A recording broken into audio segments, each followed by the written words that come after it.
దేవుని ఘనమైన నామమునకు మహిమ కలుగునుగాక. మన ప్రభువును రక్షకుడునునైన యేసుక్రీస్తుల వారి యొక్క ప్రశస్తమైన నామమునకి మహిమ ఘనత ప్రభావములు యుగయుగములకు కలుగునుగాక. సర్వాధికారి అయిన దేవుడు ఆయన గొప్ప కనికరమును బట్టి మరొక శ్రేష్టమైన శుభదినములో దేవుని మాటలు ధ్యానము చేయుటకు దేవుడు మనకిచ్చిన ఈ గొప్ప సదవకాశమును బట్టి దేవాది దేవునికి మనం ఎంతగానో కృతజ్ఞతాస్తుతులు చెల్లించవలసిన వారుగా ఉన్నాం. అదే సమయంలో ప్రతిదినము దేవుని వాక్యం వింటూ ఆత్మీయముగా బలపరచబడుతూ ఉన్నటువంటి వీక్షకులు ప్రియులైన మీ అందరికీ కూడా ప్రభు అయిన యేసుక్రీస్తు పేరట వందనములు తెలియచేయచ్చు ఉన్నాను. దేవుని వాక్యమును మీరు ప్రేమించి ఈ దిన సేవకుని మీ గృహములోనికి ఆహ్వానిస్తూ ప్రతిదినము ఒక విలువైన వాక్కు ద్వారా అనునిత్యము ఆత్మీయముగా బలపరచబడుతూ ఉన్నందుకు ప్రభు అయిన యేసుక్రీస్తు పేరట నేను ఎంతగానో వందనస్తుడనై ఉన్నాను. ప్రాముఖ్యంగా ప్రభునందు ప్రియులారా, దినదినము కొన్ని నూతన విషయాలు ప్రభువు మన ఆత్మీయ క్షేమం నిమిత్తమై మాట్లాడుతూ మనలను మరింత బలపరిచేవాడుగా ఉన్నాడు. ఈ దిన కాలమున మనం ధ్యానం చేయబోతున్న అంశ భాగము ఏమిటి అనగా, దేవుని వాక్యము ఎలాంటి శక్తి గలది. దేవుని వాక్యము ఎలాంటి శక్తి గలది. ఒక మాట మూలవాక్యాన్ని చూద్దామా? హెబ్రీయులకు రాసిన పత్రిక 4వ అధ్యాయము 12వ వచనంలో ఉన్న ప్రభు మాటను ఒకసారి చదువుదామా? ఎందుకనగా దేవుని వాక్యము సజీవమై బలము గలదై రెండంచులు గల ఎటువంటి ఖడ్గము కంటెను వాడిగా ఉండి ప్రాణాత్మలను కీళ్లను మూలుగను విభజించునంత మట్టుకు దూరుచు హృదయము యొక్క తలంపులను ఆలోచనలను శోధించుచున్నది. చాలు. ప్రభునందు ప్రియమైన వారలారా, అపోస్తలుడైన పౌలు ఈ మాటలు తెలియచేస్తూ, ఎందుకనగా దేవుని వాక్యము సజీవమై బలము గలదై రెండంచులు గల ఎటువంటి ఖడ్గము కంటెను వాడిగా ఉండి ప్రాణాత్మలను కీళ్లను మూలుగను విభజించునంత మట్టుకు దూరుచు హృదయము యొక్క తలంపులను ఆలోచనలను శోధించుచున్నది అన్నాడు. వాక్యము ఎలాంటిదట? జీవము గలది అన్నాడు. సజీవమై బలము గలదై రెండంచుల ఎటువంటి ఖడ్గము కంటేను వాడిగలది అన్నాడు. దేవునందు ప్రియులారా, వాక్యము ఎప్పుడు విశ్వాసులకే అని మేము అనుకోమండి, నేను అనుకోనండి.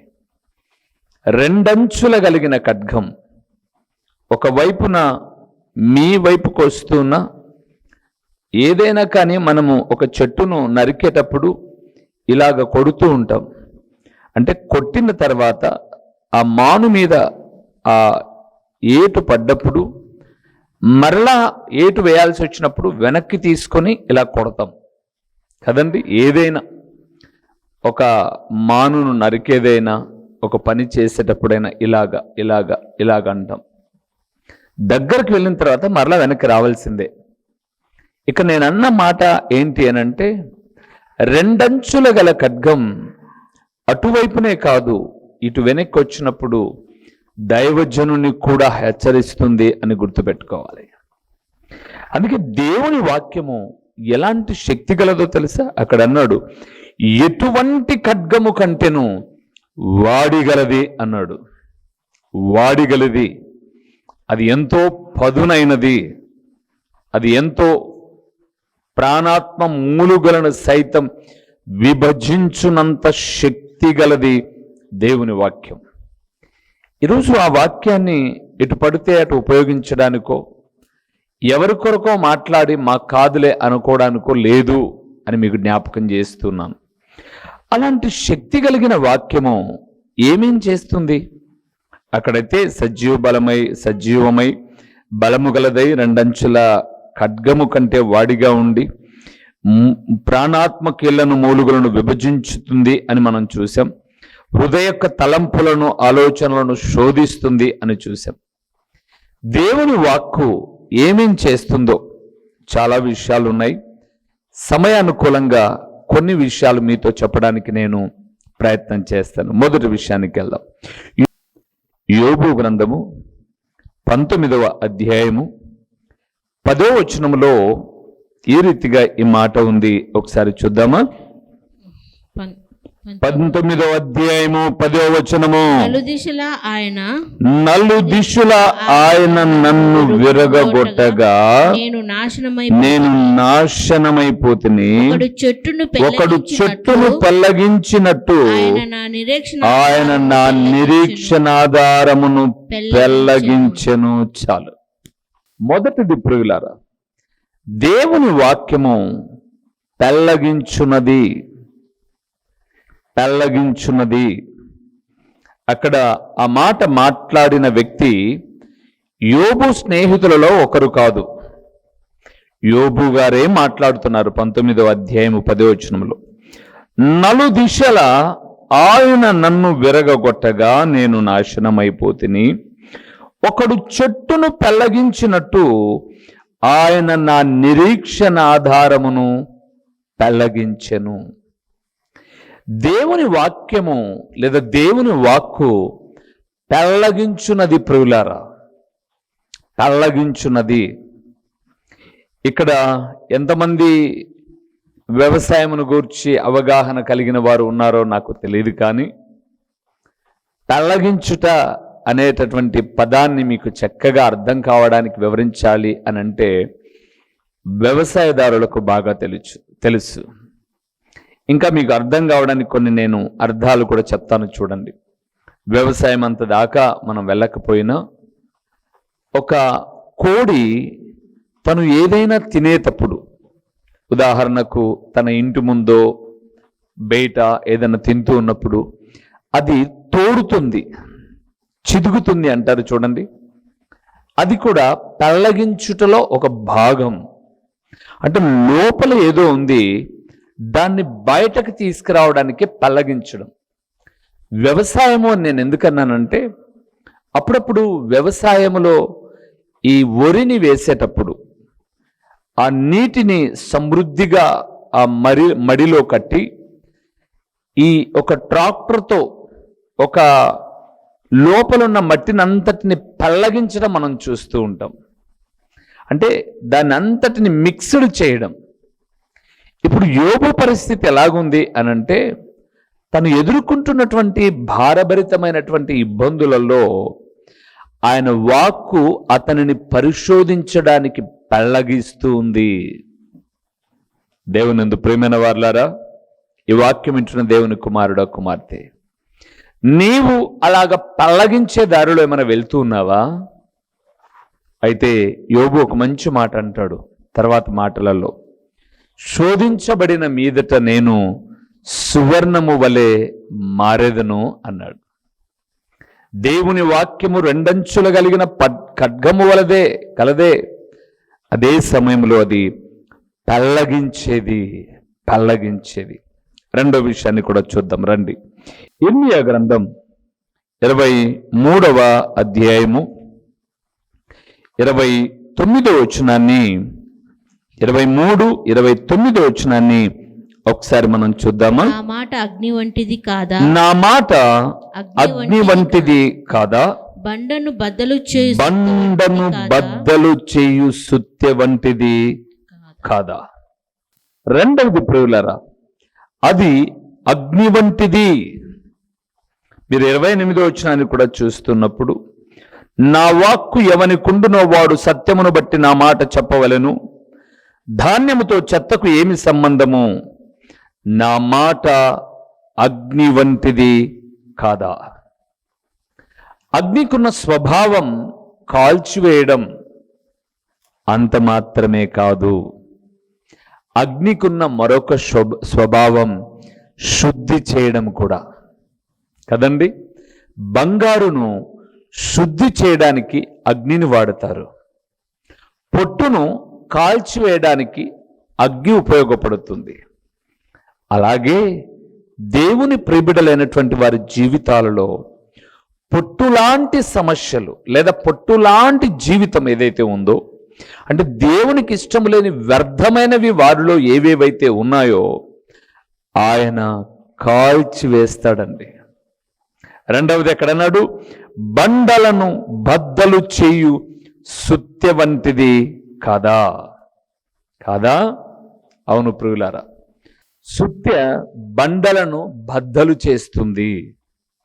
దేవుని వాక్యము బండలాంటి మొండి హృదయాలను బద్దలు చేస్తాయి ప్రియులారా. చాలామంది అండి, ఎంతైనా వాక్యం చెప్పండి, తమలో ఏ మాత్రము చలనం ఉండదు, ఏ మాత్రము పరివర్తన ఉండనే ఉండదు. నేను ఈ మధ్య కాలం ఒక ఆయనతో మాట్లాడాను. అయ్యా, దేవుడు మిమ్మల్ని బాగా దీవించాడు కదా, చాలా బాగా దీవించాడు. ఆర్థికంగా, ఆత్మీయంగా, భౌతికంగా, శారీరకంగా ఉన్నతమైన స్థితిలో ఉన్నారు మీరు. నేను అన్నాను ఆయనతో మాట్లాడుతూ, ఇంతగా దీవించబడిన మీరు ఎందుకు కొంతమంది సేవకులను అడాప్ట్ చేసుకోకూడదు? ఒక సేవకునికి ఒక 1000 రూపాయలు నెలకు మీరు ఒక అర్పణ అర్పిస్తే అతను మోకరించిన ప్రతిసారి మీ కుటుంబాన్ని జ్ఞాపకం చేసుకుంటాడు కదా, మీ కొరకు ప్రార్థిస్తాడు కదా. అలాగ చేయడం వల్ల మీ ధనమేమి తరిగిపోదు కదా. ప్రతి నెల మీకు లక్షల ఆదాయం ఉంది అని చెప్పారు కదా, అలాగ చేయొచ్చు కదా అని అన్నాను. ఆయన ఏం పలకలేదు, నాకు కాదులే అన్నట్టుగా కూర్చున్నాడు. నాతో పాటు ఒక సేవకుడు కూడా ఉన్నాడు ఎదురుగా. ఆయన అన్నాడు, అన్నా నిజంగా మంచి మాటలు చెప్పారు మీరు అంటే. అయిపోయిన తర్వాత అన్నాడు ఆయన, మంచి మాటలు చెప్పాడు, ఎన్నో పర్యాయం లేనా ఆ ప్రార్థన అవసరత ఈ ప్రార్థన అవసరతని మధ్యరాత్రి ఫోన్ చేస్తాడు, కానీ ఒక సేవకులుగా మమ్మల్ని ఎప్పుడూ గుర్తించలేదన్న మా ఆర్థిక స్థితిగతుల గురించి అని తర్వాత ఆయన చెప్పాడు. సరే, నేను ఈయనతో మాట్లాడుతూ అలాగ చేయొచ్చు కదా మీరు అని అంటే ఆయన ఏం పలకలేదు, అలాగ నవ్వుతూ ఉన్నాడు. ఇంకా ఆయనతో నాకు వాదన ఎందుకులే అని వస్తూ వస్తూ, సార్ నేను ఇలాగన్నానని మీరు తప్పుగా అనుకోమాకండి, వచ్చేటప్పుడు ఇలాగన్నానని తప్పుగా అనుకోమాకండి. దేవుడు ఎంతో దీవించినప్పుడు ఇతరులకు దీవెనకరంగా మనం ఉంటే బాగుంటుంది అని చెప్పాను. మీ ధనాన్ని ఆశించి కాదు, లేదా నాకిమ్మని కాదు, ఇలాగ చేయొచ్చు కదా అని చెప్పాను, మీరు కొంచెం అపార్థం చేసుకోమాకండి అని చెప్పి వస్తూ ఉంటే ఆయన ఒక మాట అన్నాడండి. నాకు ఆ మాట ఇప్పుడు చెప్పాలి అనిపిస్తుంది. ఏమన్నాడో తెలుసా? 30 ఏండ్ల నుంచి ఇలాంటి మాటలు వింటున్నాను, ఏం లెక్క చేయను బ్రదర్ నేను అన్నాడు. అంటే నాలాంటి సేవకులు 30 ఏండ్ల నుంచి తనకు చెప్పినా ఎప్పుడు పిల్లికి భిక్షం పెట్టని వాడిని ఈరోజు నువ్వు చెప్తే పెడతానా అని ఇండైరెక్ట్గా ఆయన చెప్పేశాడు. నేను అనుకున్నాను, బహుశా ఆయన పోయేటప్పుడు ఈయనను మట్టిలో కాకోకుండా నోట్ల కట్టతో పూడుస్తారేమో అని అనిపించింది. అంటే కొంతమందికి ఎన్నన్నా చెప్పండి, చలనం ఉండదు, జీవితాలలో మార్పు ఉండదు. దేవుడు మాట్లాడుతున్నాడు ప్రియులారా, విరగగొట్టేది, బండలను బద్దలు కొట్టేది, బండలను బద్దలు కొట్టేది ప్రియులారా. ఈరోజు ఎంతమంది అండి గొప్ప సంపన్నమైన స్థితిలో ఉండి కూడా దేవుని పనిలో ఏమాత్రము దాతృత్వత లేనటువంటి వాళ్ళు, దాతృత్వము లేనివారు బండలాగా మొండిగైపోయారండి. మేము నివసిస్తున్న ప్రాంతంలోనే చూస్తున్నాం, మేము అనేక ప్రదేశాలకు సంచరిస్తున్నప్పుడు తిరుగుతున్నప్పుడు చూస్తున్నాం. దేవుడు వారిని బహుగా ఆశీర్వదించాడు, ఆర్థికంగా సంపన్నమైన స్థితిలో ఉన్నారు. గూటి నిండుత మాత్రలు ఉన్నాయి, వాడని మాత్రలు. కానీ ఎవరిని ఏమాత్రము దేవుని సేవకులకు సహకరించే దాతృత్వము లేదు, బండలాంటి హృదయాలు. ఇది ఒక భాగమైతే, రెండవది ఎంత వాక్యము చెప్తున్నా కూడా తమ తప్పిదాలలో నుంచి మార్పు చెందని వర్గం మరొకటి. అందుకే హెచ్కేల్ గ్రంథాన్ని మీరు చూస్తున్నప్పుడు రాతి గుండె మీలో నుంచి తీసివేసి 36వ అధ్యాయంలో ఉంటుంది, తర్వాత చదువుకోండి, మాంసపు గుండెను మీకు ఇచ్చేదను అన్నాడు. సో ఆయన వాక్కు పెళ్లగించేది. రెండవది అగ్ని లాంటిది, అది బండలను సైతం బద్దలు కొట్టేది. మూడవది చూద్దామా, ఇర్మియా గ్రంథం 49వ అధ్యాయము 16వ వచనాన్ని, 49:16 వచనాన్ని ఒకసారి మనం చూద్దాం ప్రియులారా. నీవు భీకరుడవు, నీవు భీకరుడవు, కొండ సందులలో నివసించువాడా, పర్వత శిఖరమును స్వాధీనపరుచుకున్నవాడా, నీ హృదయ గర్వము నిన్ను మోసపుచ్చెను. నీవు పక్షిరాజు వలె నీ గూటిని ఉన్నత స్థలములలో కట్టుకొనినను అక్కడ నుండి నిన్ను కింద పడద్రోసెదను. వాక్కు, వాక్కు అంటే వాక్యము అని అర్థం. మూడవది ప్రియులారా, దేవుని వాక్కు నువ్వు ఎంత ఎత్తుకు ఎదిగిపోతున్నా గర్వించావంటే నిన్ను పడద్రోసేది ప్రియులారా. మరలా మీరు చదవండి 49:16 వచనం. ఆయన అనుకున్నాడట, పక్షిరాజు వలె నీ గూటిని ఉన్నత స్థలములలో కట్టుకుంటాను, నేను పర్వత శిఖరములను స్వాధీనపరుచుకుంటాను అనుకున్నావట. దేవుడు లేకుండా నువ్వు ఎంత ఎత్తుకు ఎదుగుతున్నా ఆయన పడద్రోస్తాడు ప్రియులారా. నెబుకద్నెజరు గురించి మనకు తెలుసు. దానియేలు గ్రంథం 1-2 అధ్యాయాలు 3 అధ్యాయాలు మనం చూస్తున్నప్పుడు, వాస్తవానికి రాజుల గ్రంథాన్ని చదువుతున్నప్పుడు నెబుకద్నెజరుకు విజయం ఇచ్చిన వాడు మన ప్రభు అయిన దేవుడే. దేవుని ఏమాత్రమో తక్కువ చేయనంత వరకు నెబుకద్నెజరు బాగానే ఉన్నాడు. కానీ నెబుకద్నెజరు ఎప్పుడైతే గర్వించాడో, తన నగరును చూసుకొని, తన జనాలను చూసుకొని, తను ఎప్పుడైతే గర్వించాడో దేవుడు అన్నాడు, నువ్వు గడ్డి మేయబోతున్నావు నెబుకద్నెజరు, గడ్డి మేయబోతున్నావు. అంత మాత్రము కాదు, గడ్డి మేయడమే కాదు, నిన్ను మనుషులలో నుంచి జనాలు తరిమేస్తూ ఉన్నారు. అలాగే మనము రాజులు 2వ గ్రంథాన్ని హిజ్కియాను గురించి మనం ధ్యానం చేస్తూ ఉన్నప్పుడు 30-31 అధ్యాయాలలో అష్షూరు అనబడేటటువంటి అష్షూరీలు కనిపిస్తారు. సన్హరేబు, రబ్షాకే అనబడే వాళ్ళు కనిపిస్తారు. చాలా గర్వించారు, దేవుని వాక్యానికి భిన్నంగా ఏకమయ్యారు. ఏమైంది ప్రభునందు ప్రియులారా? దేవుడు వారిని పడద్రోశాడు. దేవుడు వారిని పడద్రోశాడు. ఒక వదంతిని పుట్టించాడు. వాళ్ళ ఆ వదంతిని నమ్మి సన్హరేబ లేదా అష్షూరు రాజు వెళ్ళిపోయాడు. తన కుమారులే తను చంపేశారు. అంతకుముందు చాలా గర్వించాడు. ఈరోజు ఈ మాట వింటున్న దేవుని కుమారుడా, దేవుని వాక్కు పెళ్లగించేది, దేవుని వాక్కు బండలను బద్దలు చేసేది, అగ్ని వలె కాల్చేది. మూడవది పడద్రోస్తుంది. అది గర్వించిన వారిని పడద్రోసేది దేవుని వాక్కు, పడద్రోసేది. 4వది కూడా చూద్దాం ఒకసారి. ఇర్మియా గ్రంథం 31వ అధ్యాయము 28వ వచనాన్ని చూద్దాం ప్రియులారా. ఇర్మియా గ్రంథము 31వ అధ్యాయము 28వ వచనాన్ని ఒకసారి చదువుదాం. వారిని పెళ్లగించుటకును విరగగొట్టుటకును పడద్రోయుటకును నాశనము చేయుటకును హింసించుటకును నేనెలాగు కనిపెట్టి ఉంటినో అలాగే వారిని స్థాపించుటకును నాటుటకును కనిపెట్టియుందును. ఇదే యెహోవా వాక్కు. నేను చదివించే ప్రతి చోట ఇది యెహోవా వాక్కు అనే పదము లేకోకుండా ఉండదు. 4వది ఏంటట? దేవుని వాక్కు నాటున్నది. అవును ప్రియులారా, ఆయన నాటగా నూతన నిబంధనలో మనం చూస్తాం, మాటలు చాలా చక్కగా ఉంటాయి. అపోల్లో పౌలు నాటగా, అపోల్లో నీళ్లు పోయగా వృద్ధి కలుగ చేసిన వాడు దేవుడే అని ఉంటుంది. దేవుడు నాటువాడు అంటే ఒకరిని వృద్ధిపరిచేవాడు దేవుడు. ఈరోజు భూమి మీద ఉన్న ప్రతి ఒక్కరూ నాటబడిన జీవితం ఆయన వలన కలిగినది.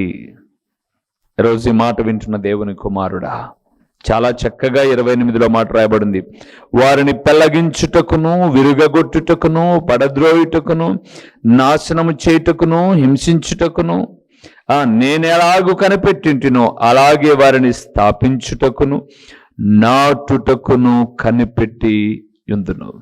దేవునిందు ప్రియులారా, మన దేవుడు తన వాక్కు ద్వారా పెళ్లగించువాడు, విరగగొట్టువాడు, పడగొట్టువాడు, నాటువాడు. అవునండి, ఆయన నాటగా దాన్ని పెళ్లగించుట ఎవ్వరి వల్ల అవ్వదు. ఆయన నిలవబెట్టగా పడగొట్టుట ఎవ్వరి వల్ల అవ్వదు. రాజుల గ్రంథాన్ని మనం చూస్తున్నప్పుడు ఒకానొక సందర్భంలో ఒక రాజుకు దేవుడు చెప్పాడు, నువ్వు వెళ్ళి వారికి డబ్బులు ఇచ్చావు కదా, యుద్ధానికి తోడు రమ్మని, వద్దు మానేసేయి, ఆ డబ్బులు పోతే పోయాయంట. అయ్యో ప్రభువా, ఎలాగ వాళ్ళకి డబ్బులు ఇచ్చానంటే దేవుడు అంటాడు, పడగొట్టుటయు నిలవబెట్టుటయు నా వశములో కలదు. డబ్బుల కోసమని అలాగే వెళ్తావా, ఇబ్బంది పడతావేమో, నా మాట విను అన్నాడు. దేవునందు ప్రియమైన వారులారా, ఆయన నాటువాడు, ఆయన నాటగా పెళ్లగించువాడు ఎవడు లేడు. ఆయన నాటగా దాన్ని పాడు చేయగలిగిన వాడు ఎవడు లేడు. అందుకే జ్ఞాపకం చేస్తూ ఉన్నాను, మన ప్రభు అయిన యేసుక్రీస్తు వాక్కు పెళ్లగించున్నది, విరగగొట్టునది, పడద్రోయునది, నాటునది. ఈరోజు నిన్ను నన్ను నాటువాడు, వృద్ధి కలుగ చేయువాడు మనం ఆరాధిస్తున్న ప్రభు అయిన యేసుక్రీస్తు. చివరిగా ఒక్క మాట చెప్పి నేను ముగించేస్తాను ప్రియులరా. హెబ్రీయులకు రాసిన పత్రిక 3వ అధ్యాయము 4వ వచనాన్ని ఒకసారి మనం చూద్దాం. ప్రతి ఇల్లును ఎవడైనా ఒకని చేత కట్టబడును, సమస్తమును కట్టినవాడు దేవుడే. చివరిగా ఇంకా చాలా ఉన్నాయి, నేను ముగిస్తూ ఉన్నాను. చాలా ప్రాముఖ్యమైన విషయాలు మాత్రమే చెప్పి 5వ విషయాన్ని మనం చూస్తున్నప్పుడు, ఆయన కట్టువాడు, బిల్డర్ అంటారు కదండి, ఆయన కట్టువాడు. ఈరోజు ఈ మాట వింటున్న దేవుని కుమారుడా, ఒక దైవజనుడిగా నేను చెప్పగలనండి, ఈ టీవీ పరిచర్య దాదాపు 6 సంవత్సరాలు పైబడి ప్రతిరోజు ఉదయము సాయంకాలము దేవుని వాక్యం ప్రకటిస్తూ వస్తున్నాను. ఎందరో చెల్లెళ్ళు, అక్కలు, కుటుంబంలోని ఆత్మీయులు చెప్పిన మాట ఏంటంటే, మీరు చెప్పే దేవుని వాక్యము ద్వారా మా కుటుంబాలు కట్టబడ్డాయి, మా పిల్లలు సరిచేయబడ్డారు, మా స్థానిక సంఘం మరింత కట్టబడుతుంది అని చెప్పినప్పుడు నిజంగా ఎంత ఆనందమో తెలుసా అండి. దేవుడు పడగొట్టేవాడు కాదండి. ఈరోజు లోకంలో మరి అది దౌర్భాగ్యమనాలో లేకపోతే అది ఏమి పోకడో నాకు తెలియదు, కానీ పడగొట్టడం ఒక ఫ్యాషన్గా పెట్టుకున్నారు. పడగొట్టడం, నిలబడ్డ వ్యక్తిని పడగొడుతున్నప్పుడు మీరు ఎప్పుడైనా గమనించి చూడండి, అతను పడిపోక ముందుగానే అతను వెనక వెళ్ళేసి ఒకరు ఇట్లా చేయబట్టింటారు. అంటే ఏమండి అర్థం దానికి? ఎందుకు అలాగే చేయబెట్టారు? ఇతను పడిపోతున్న వాడిని మీరెందుకు పట్టుకోవడం? దేవుడు పట్టుకుంటాడు కదా. అలాగ పడి ఏమైనా ఇబ్బంది కలిగితే పాస్టర్ గారి మీద కేసులు వస్తాయి కాబట్టి ముందే వెనకలు ఒకరు అలాగ లెక్కెళ్ళిపోగానే పట్టేస్తూ ఉన్నారు. నేను అంటాను, విమర్శ అనుకోమాకండి, నా దేవుడు నిలబెట్టువాడు. అవునండి, ఆయన కట్టువాడండి, పడగొట్టువాడు కాదు, ఆయన విరగొట్టేవాడు కాదు. కుటుంబాలను, సంఘాన్ని, ఆత్మీయ జీవితాన్ని, సేవా జీవితాన్ని ప్రతి విషయంలో ఆయన కట్టేటటువంటి దేవుడు. ఈరోజు సమాజానికి అది తెలియడంలా. మా ఇంటి దగ్గరికి ఒక పాస్టర్ గారు వచ్చారండి. దారిలో వెళ్తూ అయ్యా మీరు మా ఊరికి స్వార్థ నిమిత్తమై వచ్చారంటే, మరి మీరేంటి ఇక్కడ వచ్చారు అని అన్నాను. ఒక పెద్ద ఆయన, మీరేంటి ఇక్కడ వచ్చారు అని అన్నాను. అయ్యా వేరే వాళ్ళు ప్రార్థనకు పిలిస్తే వెళ్తున్నానంటే, మంచిది వెళ్ళండి అన్నాను. ప్రార్థన చేసి వెళ్తాను అన్నాడు. సరే ఎందుకు వద్దనడం, ప్రొద్దున పూటే రండి ప్రార్థన చేద్దురండి అని పిలిచాను. ప్రార్థన చేయండి అని అన్నాను. నేను ఎదురుగా నిలబడుకున్నాను. ఆ పెద్ద ఆయన్ను ప్రార్థన చేయమన్నాను. నేను ప్రార్థనలో భయంగా చేతులు కట్టుకొని నిలబడి ఉన్నాను ఇలాగా. ఆయన ప్రార్థన చేస్తూనండి ఎదురుగా ఉన్నటువంటి నా నుదుటి మీద చేయబెట్టాడండి. ఇంకా నన్ను తోస్తున్నాడు ఆయన. నేను ప్రక్కకి వెళ్ళిపోయి నిలబడ్డాను, చెయ్యి అందలేదు. ప్రార్థన అయిపోయిన తర్వాత అడిగాను, ఏం చేస్తున్నావు నువ్వు అని. నవ్వుతున్నాడండి. బైబిల్ చదివావా ఎప్పుడైనా అన్నాను. చదవలేదు ఆయన. నాకు చదువు రాదు అన్నాడు. మరి చదువు రాదు, సరే దేవుడు ఏర్పరచుకున్నాడు సేవ చేయమని. ఒక దైవజనుని నేను నా తల మీదనే పెట్టి నన్ను దొబ్బాలని చెప్పి చూస్తున్నావంటే నువ్వు ఇంకా సామాన్యమైన వాళ్ళందరినీ ఏం చేస్తావు నువ్వు? పరివర్తన చెందు అని హెచ్చరించి పంపించాను. జ్ఞాపకం చేస్తున్నానండి, నేను ఆరాధిస్తున్న దేవుడు పడగొట్టేవాడు కాదు, కట్టే దేవుడు. అందుకే మీరు 3వ అధ్యాయం హెబ్రీయులకు రాసిన పత్రిక 4వ వచనాన్ని చూస్తున్నప్పుడు, ప్రతి ఇల్లును ఎవడైనా ఒకని చేత కట్టబడును, సమస్తమును కట్టినవాడు. ఇల్లు అనంటే 4 గోడలు పైన దాబా అని అనుకోమాకండి. మనమే ఆయన ఇల్లు అన్నాడు ఆయన. అక్కడ మీరు ఆ మాట చూసారో లేదో. ఆ మాట ఒకని చేత కట్టబడును అని చెప్పినటువంటి ప్రభువు చాలా చక్కగా మాట్లాడుతూ 6వ వచనములో అన్నాడు, ధైర్యమును నిరీక్షణ వలన ఉత్సాహమును తుదమట్టుకు స్థిరముగా చేపట్టిన ఎడల మనమే ఆయన ఇల్లు అన్నాడు. మనమే ఇల్లు అయితే మనలను కట్టువాడు ఆయన. మన కుటుంబ జీవితాన్ని, సంఘ జీవితాన్ని, సేవా జీవితాన్ని, విశ్వాస జీవితాన్ని, ఆత్మీయ జీవితాన్ని కట్టువాడు. 5 విషయాలు మీతో మాట్లాడాను ప్రియులారా. దేవుని వాక్కు తల్లగించున్నది, విరగగొట్టున్నది, పడద్రోయున్నది, చెప్పండి, నాటునది, కట్టునది. అంత శక్తి కలిగిన వాక్కును ప్రతిదినము నువ్వు వింటూ ఉన్నప్పుడు, ఇంకా ఎక్కడైనా నువ్వు కట్టబడకోకుండా విడవబడేటటువంటి గుంపులో ఉన్నట్లయితే దేవుని వాక్యము ద్వారా సరిచేయబడి దేవునికి చేరువవుదాం.